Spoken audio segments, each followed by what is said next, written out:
So hello guys, welcome back to our channel. तो guys आज हम स्टार्ट करने वाले हैं क्लास 11 का अकाउंटिंग इक्वेशन, एक न्यूमेरिकल चैप्टर जो कि हमारा पहला चैप्टर है। न्यूमेरिकल बेसिस पे हम जो क्वेश्चन सॉल्व करने वाले हैं, ठीक है। इसके पहले हमने क्लास 11 का एस.सी. शर्मा का बुक पूरा सॉल्व कर लिया है। अगर क्लास 11 के एस.सी. शर्मा के आपको वीडियो चाहिए तो आपको चैनल पे मिल जाएंगे। और अब से हम स्टार्ट करने वाले हैं डीके गोयल के न्यूमेरिकल क्वेश्चन। यहाँ पे आप सभी को स्क्रीनशॉट मिल जाएगा क्वेश्चन नंबर 1 का, जो कि हमारा अकाउंटिंग इक्वेशन का पहला न्यूमेरिकल क्वेश्चन है। यहाँ पे स्टार्ट करेंगे इस क्वेश्चन को, ठीक है। साथ साथ यहाँ पे देखो अकाउंटिंग इक्वेशन का सबसे पहला जो फॉर्मूला होता है ना, वो क्या होता है। यहां पे मैंने लिख दिया था asset is equal to liabilities plus capital, ठीक है। ये फॉर्मूला अगर आप सभी को याद हो गया ना तो बहुत ज्यादा इजी है, ठीक है। एसेट्स में क्या चीजें आती हैं, लायबिलिटीज में क्या चीजें आती हैं, कैपिटल क्या होता है, वो पूरा देखो क्लियर मैंने पहले बता चुका है। जो हमारे बेसिक अकाउंटिंग टर्म्स चैप्टर है उसमें हमने क्लियर कर लिया था, ठीक है। यहाँ पे हमारे पास न्यूमेरिकल चैप्टर्स स्टार्ट हो रहे हैं और यहाँ पे मैंने आप सभी को स्क्रीनशॉट दे दिया था कि क्वेश्चन कैसा है। हमारे पास 6 ट्रांजेक्शन है, ठीक है। इस 6 ट्रांजेक्शन को अब हम करने वाले हैं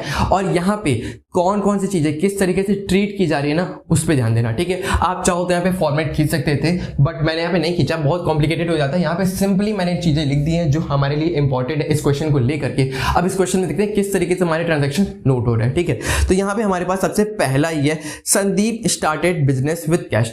संदीप ने यहाँ पे बिजनेस स्टार्ट किया 1 लाख के साथ। तो यहाँ पे हमारे पास देखो बिजनेस में क्या इफेक्ट पड़ेगा, एसेट्स हमारे बढ़ेंगे, ठीक है। जब हमने बिजनेस में कैश लगाया तो एसेट साइड में हमारे पास जो कैश कॉलम है वो तो बढ़ेगा, ठीक है, इंक्रीज करेगा। साथ साथ हमने कैपिटल में कुछ पैसे लगाए तो वहां पे हमारा कैपिटल भी बढ़ेगा, ठीक है। और जहाँ पे इक्वल का साइन है ना, दोनों साइड हमारा देखो बैलेंस होकर चलेगा, ठीक है। मैं दिखाता हूँ किस तरीके से बैलेंस होगा, ठीक। देखो यहाँ पे जब हमारे पास 1 लाख रुपीज मिला, वो नोट कर लिया, इज इक्वल टू फिर यहाँ पे 1 लाख रुपीज इधर भी नोट कर लिया, ठीक है। तो यहाँ पे आपका देखो इक्वेशन में जो इक्वल का साइन है वो बहुत ज्यादा इंपॉर्टेंट रोल प्ले करता है। देखो कैसे, यहाँ पे इक्वल के इस साइड देखोगे तो 1 लाख रुपीज है, इधर भी देखोगे तो 1 लाख रुपीज है। आगे हम जितने भी ट्रांजेक्शन नोट करते रहेंगे ना, हर दूसरी ट्रांजेक्शन के बाद हम न्यू इक्वेशन बनाएंगे, एडिशन सब्ट्रैक्शन जितना भी जो भी हमारा इफेक्ट पड़ रहा होगा उसको करने के बाद हमारा क्लियर हो जाएगा कि फाइनल इफेक्ट क्या पड़ रहा है हमारे इक्वेशन में, ठीक है। तो देखो नेक्स्ट क्या है, purchase furniture for cash 5000। Furniture purchase किया जा रहा है 5000 का, ठीक है। तो सेकंड ट्रांजैक्शन है हमारे पास, जब फर्नीचर आप परचेज कर रहे हो फॉर कैश, तो यहाँ पे हमारे पास से कैश गया ना, हम पेमेंट कर रहे हैं तो 5000 रुपए मेरे पास से गया और क्या हुआ, यहाँ पे फर्नीचर ऐड हो गया तो फर्नीचर में ऐड कर दिए 5000 का। और यहाँ पे हमारे पास और कुछ तो है नहीं, स्टॉक तो अभी इसकी बात की नहीं गई, यहाँ पे 0 इफेक्ट पड़ा, ठीक है। तो यहाँ पे ध्यान दो कि 5000 यहाँ पे से माइनस हो रहा है एसेट साइड में और 5000 ऐड हो रहा है, तो यहाँ पे इफेक्ट क्या पड़ा, 0 इफेक्ट पड़ा। तो 0 हमने कुछ लिखा ही नहीं आगे, ठीक। चलो अब यहाँ पे ना न्यू इक्वेशन बना लेते हैं। क्या बनाएंगे, न्यू इक्वेशन। तो न्यू इक्वेशन में क्या इफेक्ट पड़ने वाला है इस साइड में, तो ये देख लो। तो यहाँ पे हो गया 95,000 और इधर क्या हो गया, सिर्फ 5000, ठीक। और यहाँ पे हमारा बैलेंस चल ही रहा था भाई 1 लाख रुपीज, है ना, सिंपल है। तो इधर देखो इफेक्ट क्या पड़ रहा है, इफेक्ट क्या पड़ रहा है, हमारे पास 95,000 का कैश है और 5000 का हमारे पास फर्नीचर है। तो कितना हो गया टोटल एसेट, 1 लाख हो गया और इस साइड 1 लाख दिया ही था, मतलब इक्वेशन बैलेंस चल रहा है, ठीक है। इक्वल साइन का बहुत ज्यादा इफेक्ट हो रहा है इस पे। यहाँ पे हमारा इक्वेशन बैलेंस चल रहा है, asset is equal to liability plus capital equal चल रहा, ठीक। चलो तब नेक्स्ट है third transaction, purchase goods for cash. अब यहाँ पे देखो फर्नीचर परचेज हुआ था, अब देखेंगे क्या कि गुड्स परचेज हो रहा है, गुड्स परचेज होगा तो हमारे पास स्टॉक में ऐड होगा, ठीक है। फॉर कैश कह रहा है तो हमारे कैश में माइनस हो जाएगा, कितने का, 20,000 का, ठीक। चलो तो 20,000 इसमें से हम माइनस कर देंगे, ठीक, और स्टॉक वाले में 20,000 ऐड कर देंगे। फाइनल इफेक्ट कुछ नहीं पड़ेगा इस साइड पे, लायबिलिटीज कैपिटल इधर कोई भी इफेक्ट नहीं पड़ने वाला है, 0, ठीक है। तो यहाँ पे देखो हमारे पास 20,000 इधर कैश गया और 20,000 इधर स्टॉक ऐड हो गया, मतलब एसेट साइड में ही कुछ चीजें ऐड हो रही हैं, कुछ चीजें घट रही हैं, मतलब सॉरी माइनस हो रही। तो यहाँ पे फाइनल इफेक्ट पड़ेगा 0, ठीक। अब यहाँ पे फिर से न्यू इक्वेशन बनाएंगे, मैंने कहा था ना हर 2 ट्रांजैक्शन के बाद न्यू इक्वेशन बनाना बहुत ज्यादा इंपॉर्टेंट है। तो यहाँ पे देखो फाइनल इफेक्ट क्या पड़ा, 75,000 इधर आ गया प्लस 5,000 ये हो गया प्लस 20,000 इधर हो गया और इधर देखोगे तो फाइनल हमारा 1 लाख तो चल ही रहा है भाई, इधर तो क्लियर ही है, ठीक है। अब यहाँ पे एक बार फिर से मैच कर लेते हैं, 75,000 प्लस 5,000 80,000, 80,000 प्लस 20,000 1 लाख। क्या इधर भी 1 लाख है, हाँ इधर भी 1 लाख है, मतलब कि इक्वेशन बैलेंस चल रहा है और एकदम सही चल रहा है, ठीक है। चलो अब देखते हैं ट्रांजैक्शन नंबर 4। तो फोर्थ में कह रहा है परचेज गुड ऑन क्रेडिट। अब यहाँ पे गुड्स जो है परचेज किया गया ऑन क्रेडिट बेसिस पे, मतलब कि यहाँ पे उधार खरीदा गया है। अब उधार खरीदो तो कैसे कोरिलेशन होगा, कुछ भी नहीं होगा, सिर्फ स्टॉक बढ़ेगा और हमारे क्रेडिटर्स बढ़ जाएंगे, मतलब लायबिलिटीज बढ़ जाएगी। ठीक है, तो यहाँ पे देखो मेन इफेक्ट क्या पड़ने वाला है, यहाँ पे है कि हमारे जो गुड्स परचेज हो रहा है ना वो 36,000 ऐड हो जाएगा इधर। ठीक है, उसके बाद क्या इफेक्ट पड़ेगा, यहाँ पे 36,000 के क्रेडिटर्स बढ़ जाएंगे। तो न्यू इक्वेशन बना लेते हैं एक बार फिर से कि देखते हैं कि इफेक्ट क्या पड़ा।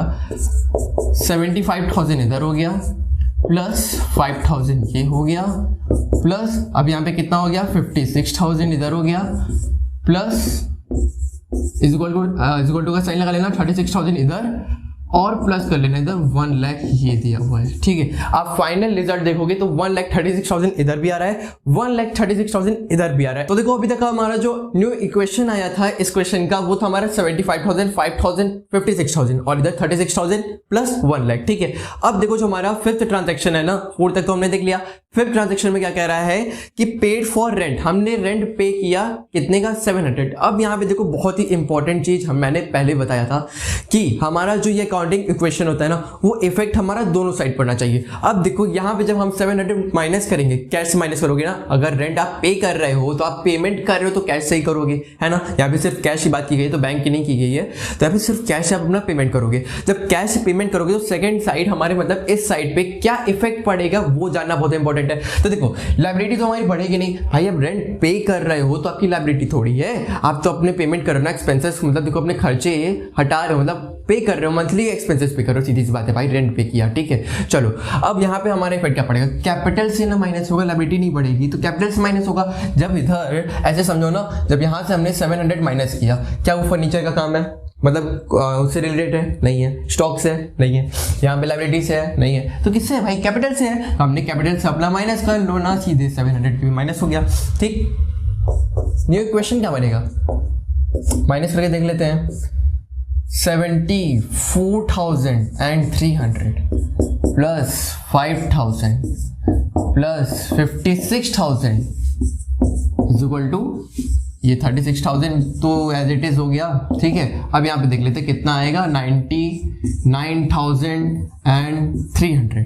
ठीक है, अभी भी हमारा इक्वेशन जो है वो बैलेंस चल रहा है। ठीक, चलो आगे देख लेते हैं हमारे पास और क्या है। Good costing 40,000 sold at profit of 20% for stock. ठीक है, अब हमारे पास जो स्टॉक में कुछ गुड्स है ना, हमने उसको बेचा, अभी तक तो खरीद रहे थे, अब चलो बेच लेते हैं। ठीक है, तो यहाँ पे हमने गुड्स सोल्ड किया 20% प्रॉफिट के बेसिस पे। अब 40,000 का 20% निकाल लो, बहुत ईजी है यार, अगर आपको नहीं भी आ रहा है चलो एक बार निकाल के दिखा देता हूँ। ठीक है, तो यहाँ पे 40,000 का कितना कह रहा है भाई, 20% कह रहा है, 20%। अब यहाँ पे 20 से 100 को कट कर लो, 5 आ गया, तो यहाँ पे इसको हटा लिया ना तो 8,000 है ना, कितना आ गया 8,000।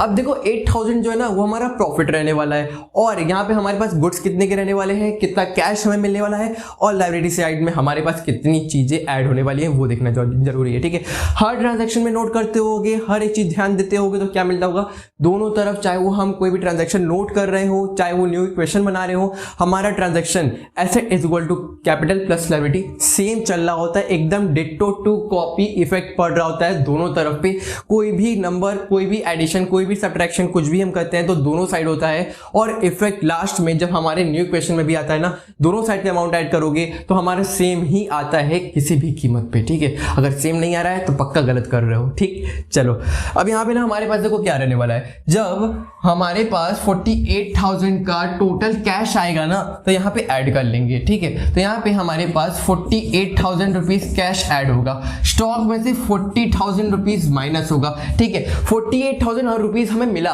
ठीक है, 40,000 का स्टॉक में से माइनस होगा, सिर्फ 40,000 का गुड्स बेचो, 8,000 रुपए आपको फायदा होने वाला है। जो फायदा होगा ना कैपिटल में जाके लिख दो भाई, हमारा प्रॉफिट हो रहा है तो वो तो हमारे लिए लायबिलिटी है नहीं, सिंपल सी बात है। थोड़ा सा दिमाग लगाओ कि लायबिलिटी थोड़ी हो जाएगी, हमें जो प्रॉफिट हुआ वो लायबिलिटी है क्या, बिल्कुल नहीं, तो क्या है कैपिटल साइड ऐड होगा, तो कैपिटल में ऐड कर दो ना यार, सीधे सीधे 8,000 रुपीज इसमें ऐड हो गया। तो चलो लास्ट और फाइनल इफेक्ट देख लेते हैं कि क्या पड़ेगा। तो इधर देख लो, इधर देख लो और इधर देख लो क्या पड़ने वाला है। ठीक है, तो यहाँ पे ऐड किया 300, यहाँ पे ऐड किया 2 और इधर 2, मतलब 1,22,300।